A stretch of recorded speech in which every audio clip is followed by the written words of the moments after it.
So it's been a few months, and we've had the new level 100 lures for a while. And one of the things that I started back in early August was measuring the impact of the lures on two, well, more than two, but just two for now, specific fish that seems to give a lot of people trouble, and that was sea butterfly and fork, aka Furcacauda. So if you are just wanting to just listen to this uh, instead of looking at the screen, you are more than welcome to. I will be as descriptive as I can, but there will be slides going through. I have like 40 some odd slides. So, but I'm going to be presenting the data that I have personally got together on sea butterfly and Furcacauda, and I'm going to talk about that just a little bit. So I guess another name for this presentation is I fished a lot, so you hopefully don't have to. This is all meant to either determine or verify new strategies for catching these relatively pesky fish. So before we get too far in, just some really quick notes. This is early data. You're going to see that these both have a few hundred casts to their name. It's really that's still early. Statistically, that's not a lot of data for to be confident, but it is enough to get a rough idea. There are other sources that could have given me this data, but they have their own flaws, such as Teamcraft, which has longevity issues where it's been around for a while. So Sea Butterfly has a bite rate of like maybe 0.8%, but that's heavily skewed because it's been around for years. There's years of data, and it's all messy, and it's very strange. Same thing with Gather Buddy, where it's usually not easy to collate, not huge, that type of thing. So the main thing is I'm going to be talking about numbers, but we don't have enough data to be statistically conclusive. But we get a nice idea of where we can go with it. So before we get too deep into it, I want to talk about the lures so everyone is aware of how they work. And I practice this. It's going to be very quick. So 3 things with the lures. They reveal hidden fish. This is a Dawn Trail exclusive mechanic for now. Basically, if you use a lure at a certain fishing hole where there is a hidden fish, if the hidden fish conditions are correct, if like say maybe it has to be like certain weather, you can use the lure and it will have a chance to reveal that fish, which means there's a chance for it to bite. The next big thing is that it does impact the bite rate. So, for example, if you use modest lure, precision hook set fish, or fish that would use precision hook set, are far more likely to bite, and those that are use powerful hook set are far less likely to bite. The opposite, is true with ambitious lure, where powerful hook set fish are more likely to bite, and precision hook set fish are less likely to bite. That's going to be super important for us, and that I want everyone to keep that in mind as we talk about sea butterfly and Furcacauda. And finally, it also re-rolls the fish. So whenever you use one of the lures, there is a chance. Oh, I don't want to say it's not a chance. Whenever you use one of the lures, the fish that would have bitten is re-rolled into something else. And I talk about this with the new level 100 Aelid Scan method. And I also talk about this in Volume 1 of A Fisher's Guide to Eorzea under the lure section. The main thing that we're going to be really interested in here, though, is the bite rate change. This is extremely useful sometimes. And that's partially why Sea Butterfly and Furcacauda were the 2 that I focused on, because they have interesting scenarios, might be the word, that either enable or disable lure, and I was trying to figure out exactly how their fishing holes worked. And I'll talk about that at the end. Okay, so let's talk about Sea Butterfly. So Sea Butterfly is a legendary fish in Heavensward. It is caught between 5 and 7 a.m. during clear skies in the Sea of Clouds off of Mook Oogle Island. It does have an intuition requirement of 2 sky fairies and 2 scorpion flies. Or sorry, not 2, 3 of each. And my main methodology for this was I always went to each window with 9 to 10 Angler's art stacks prepared. Usually it was 10. I always opened with the Scorpion Fly surface slap, and for the most part, that did end up being the predominant slap that I used. There was a couple of cases where I would use Sky Fairy. Recorded casts are casts that used Modest Lure as much as possible, but some casts were made without Modest Lure. These were usually at the very end of an intuition when the intuition was running out. I wasn't doing raw Modest Lure casts, like 3 stacks of Modest Lures, mainly because I wanted to get an idea of what the average fisher, I would probably be the way to put it, what the average fisher's experience would be. Like, an average fisher isn't going to be like, oh, I have 3 seconds left, I can cast, but I'm not going to be able to use Modest Lure. Might as well not use it. No, you're going to cast out. So I did the same thing because I wanted to get kind of like the average experience here. So keep that in mind when I do talk about the lure data. It will be slightly skewed lower because there are about maybe 25%, if not less, like 25% is the most, um, bites that were not either 3 stacks of Modest Lure or the Guarantee proc. I also attempted as many intuitions as possible during the window. I have gotten very good at getting 3 intuitions per Sea Butterfly window. I have a video on that I will also uh, link up above if you're interested in seeing a actual clean run of that. It's not narrated or anything, it's just me doing it, but it is totally possible to do 3 intuitions with Modest Lure during a single window. And all the bites and catches were recorded on a per intuition basis, not just like the in between stuff as well. So, uh, for the data here, there was 312 total casts. This is again casts that were made under intuition, predominantly using as much Modest Lure as possible.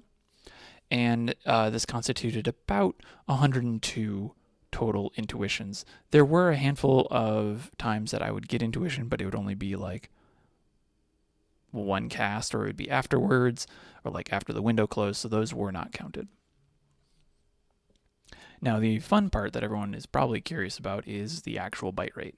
So, with Modest Lure and with my data, I was able to find that using Modest Lure during intuition, you had a 13.5% chance that Sea Butterfly was going to bite.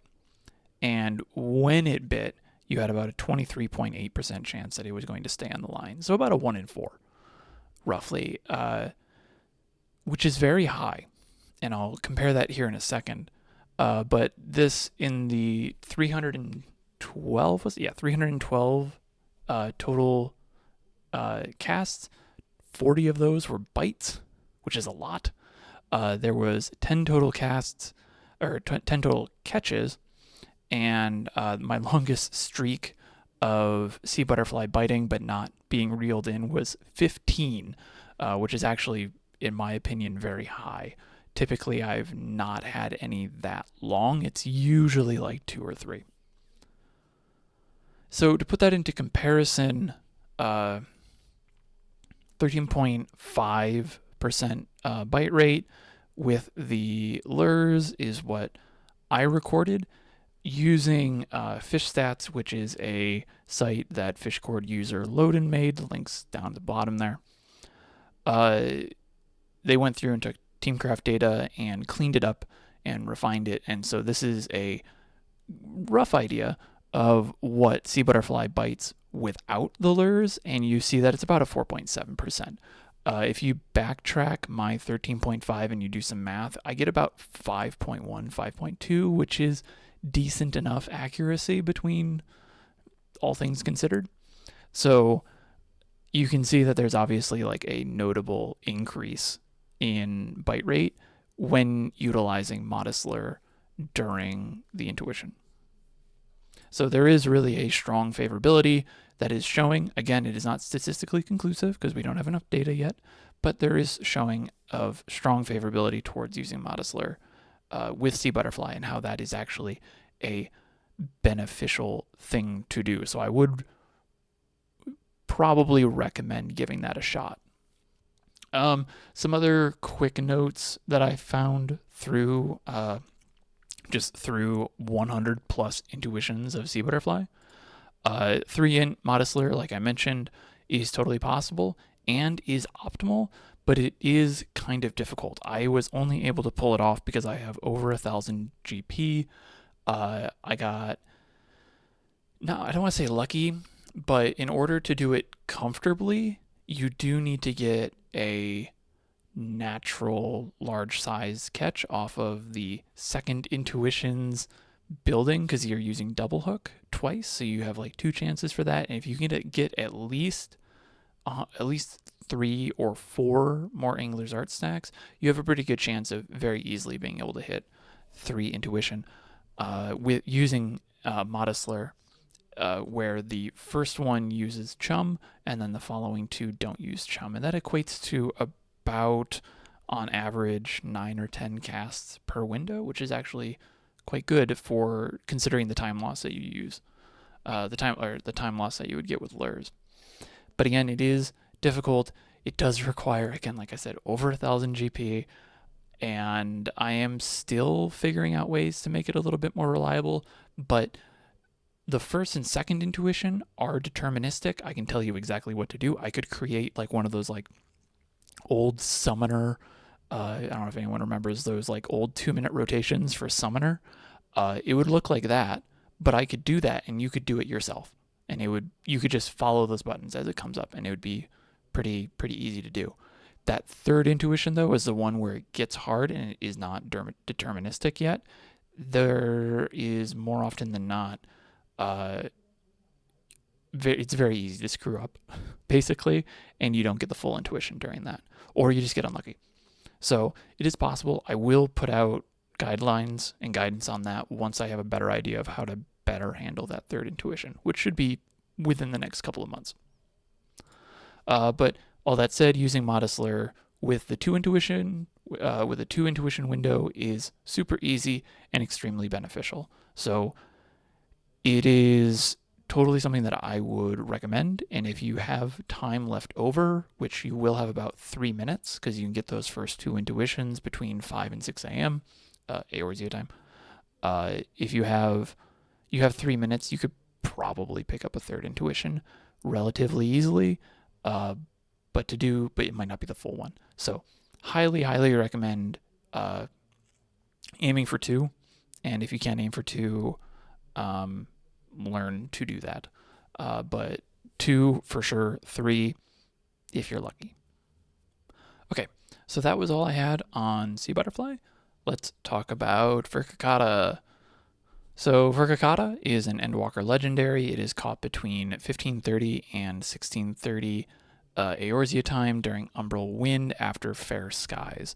Now that 1530 to 1630 is never going to be continuous because the weather changes at 1600, so you're always looking at either a 1530 to 1600 window or a 1600 to 1630 window, meaning it's a 30 Eorzean minute window or about 90 seconds. Think of Aelid Skan, except a little bit more common. And this was a far simpler methodology. I always slapped Isle Slipper, and I used a Modest Lure strategy, which I have a video on, to get 5 to 6 casts with 3 stacks of Modest Lure fully. The big thing for this one, though, if anyone remembers this old chestnut, was I tested it with and without Studium fish in the pool. I had 2 characters, my main, which had Studium unlocked, and an alternate character that did not have Studium unlocked, and I would alternate between the windows basically just to see what the impact of the addition of Smaragdos, that quest fish was going to be, because if you unlock the Studium, that fish is added to the pool, and that rebalances the actual that will actually rebalance the bite rates for all the fish. So looking at the combined data, this is both Studium and non-Studium fish, it is about 92 total windows, which equated to 532 casts, 19 bites, 9 catches, which is a 3.6% average bite rate, and you basically have a 50-50 toss-up of whether or not it is going to stay on your line or not. So starting with the Studium, the specifically Studium data consisted of 268 casts with one or more stacks of Modest Lure. Usually it was 3 or the guaranteed proc. This equated to, again, with Studium, 7 bites with 4 total catches, and the longest dry streak of windows was 20 windows, which definitely skews the numbers a little bit, and why I really do want to say we don't have enough data to be statistically conclusive. So take that as you wish, but just be a little bit cognizant of that. No Studium.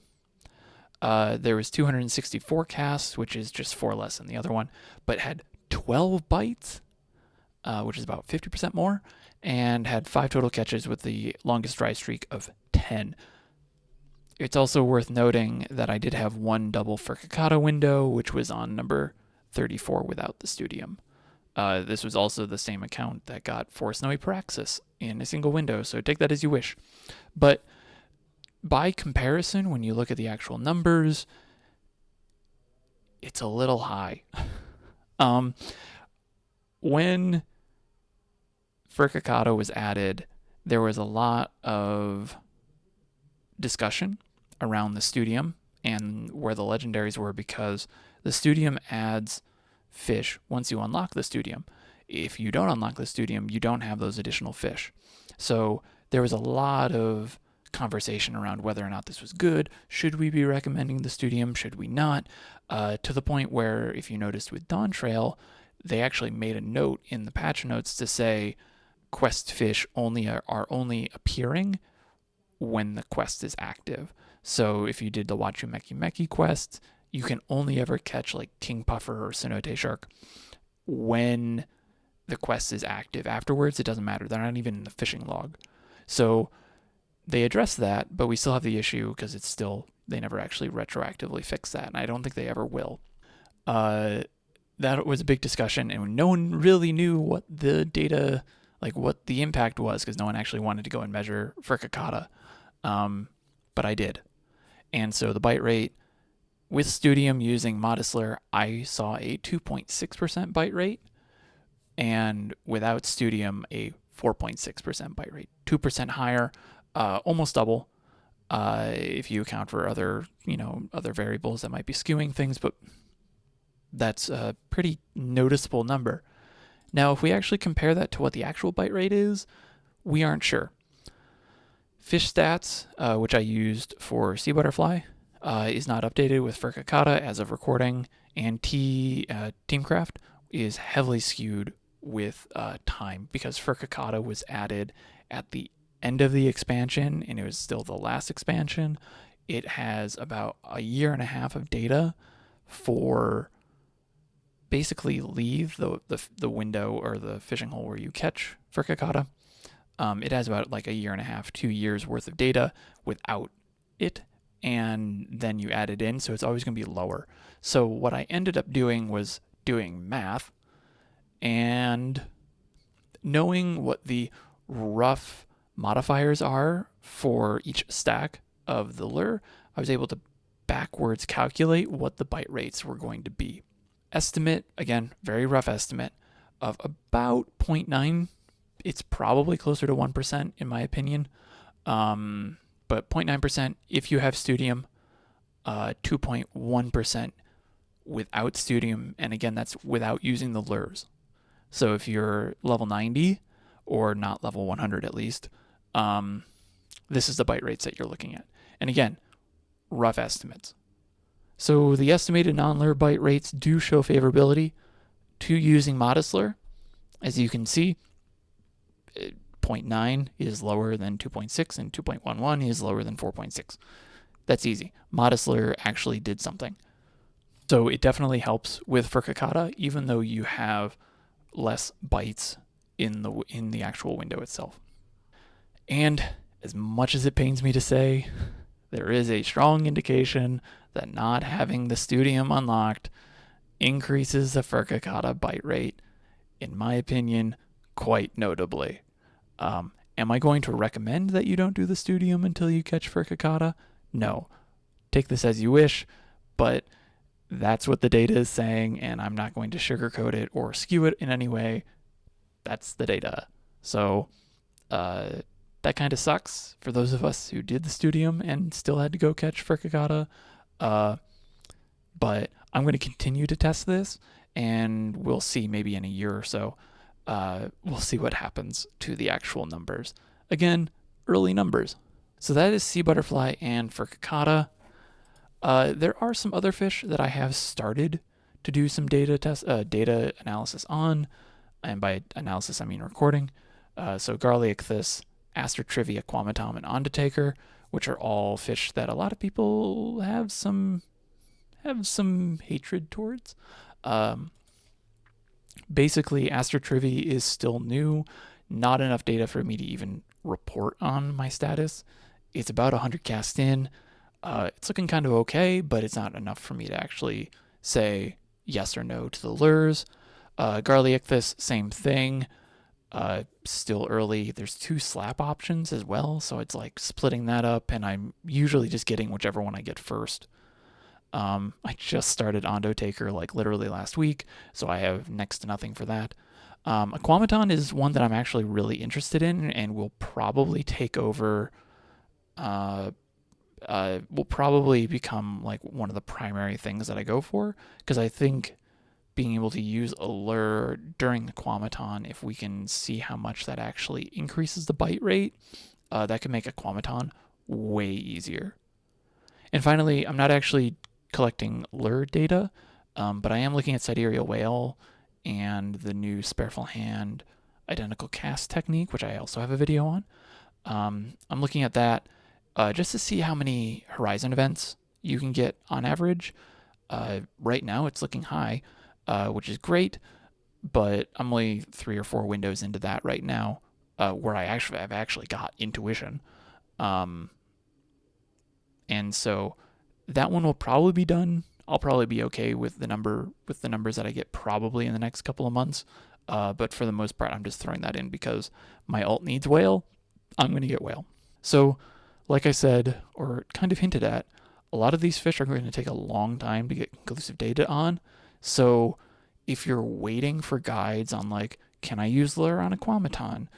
Can I use the lures on Astrotrivia? Is it good to use it with Bronze Soul? Like, if you're trying to figure out, can I use a lure with a fish, and you're looking for data, you're probably not going to get it, potentially at all. I'm only looking at a few notable fish. I know other people are working on other fish, but it's going to take a while for us to get any actual data on specific fish for guidelines. So, I want to take a brief moment to teach everybody how to look at a fishing hole to then be able to decide yourself whether or not it is actually a good idea to use the lures or not. The big kind of, I say bellwether, but the main thing that we look at is we look at the hook set distribution. If your target fish is a precision hook set fish, and precision hook set is the majority bite rate for a fish or for a fishing hole, using the lures probably isn't the best idea. Same thing with ambitious lure. But if you have a fishing hole and it is your target fish is precision hook set and there's one other precision hook set fish, then it might actually be helpful, because a lot of that power from modest lure is going to be not necessarily distributed across as many fish. It's going to be focused on just 1 or 2 fish, and that's going to be really, really handy. Except things get a little weird, because that will only get you so far. So I had just said, if you look at the like actual population of the bite rate, if it is less, if the target one that you want is less than the other hook set, then it's probably good. And that's true for the most part, but that usually falls apart if it's like one or two of a target hook set fish. So look at Disappearuku, which I have a guide on, and Giant Taimen. They're the only powerful hook set fish in their fishing hole. So it makes sense to use the lures because you can just make it that they are the only ones. So that's when it's useful. It's when you start getting into stuff like Leith where it's a little bit more difficult. So this is during Furcacauda. These are the only fish that could be biting, and I'm going to assume you have Studium unlocked. But these are the only fish that are actually biting. And based on what I just said, there are more precision hook set fish than there are powerful hook set fish. So you may look at that and go, probably not.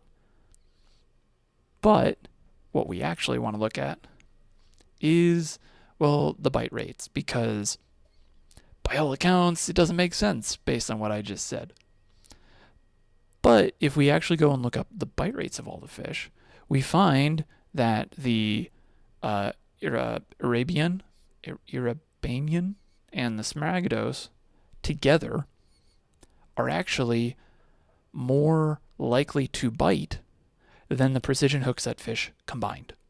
So if I remember off the top of my head, these three fish in total account for, like, say, 40% of the bite rate, whereas these two fish are about 60%. And so even though that the precision hook fish are like the majority hook set used, the bite rate is so large on specifically Irabanian that it dominates the fishing hole, which means that as long as we slap one of the precision hook set fish, in this case Isle Slipper, we actually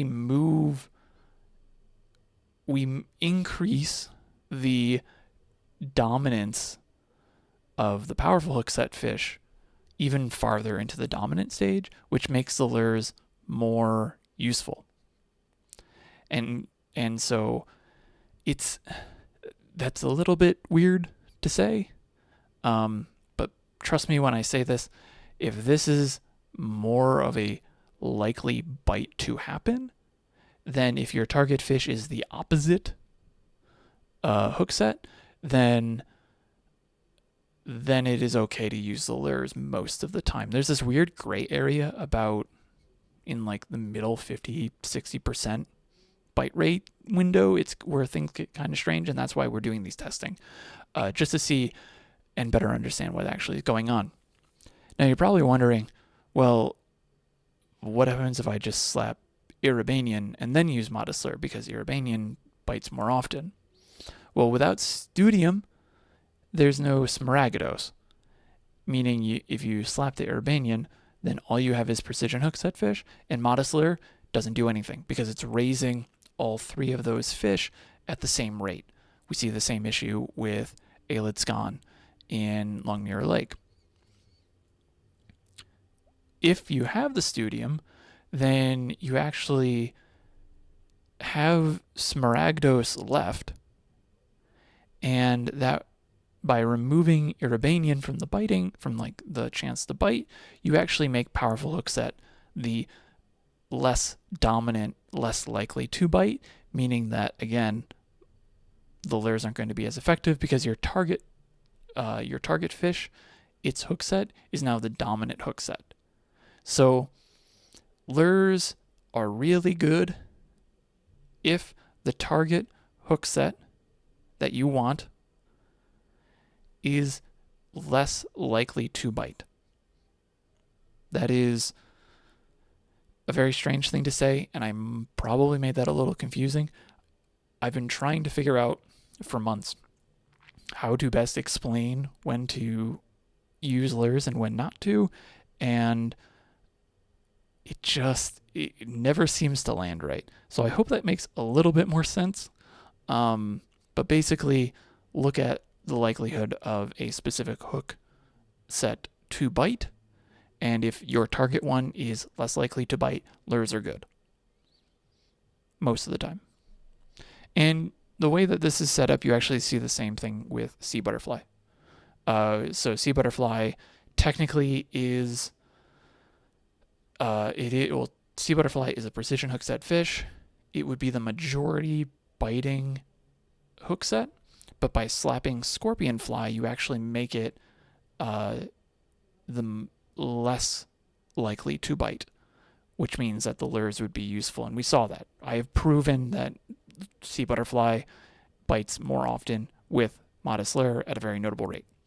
So that's kind of how that's weird, but that's what you want to be looking for with if the lures are going to work or not.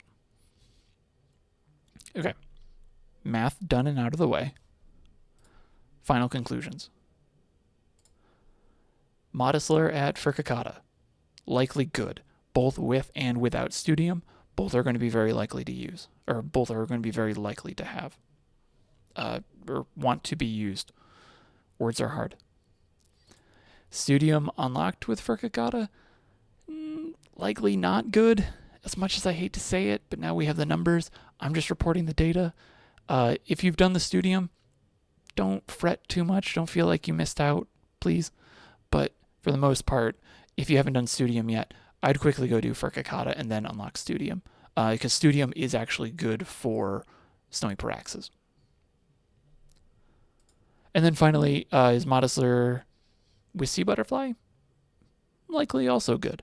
We saw that was almost a 3% or 3 times better bite rate based on the rough estimates. So I would still need more data to give you exact numbers and high confidence of yes, use Modest Lure, but it is trending strongly towards if you are going for Sea Butterfly, absolutely use the Modest Lure as much as you can.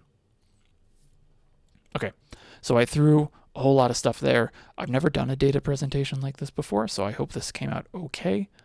I also apologize for my voice, but if you have any questions, comments, or concerns, please just drop them in the comments below. So until next time, good luck and happy fishing.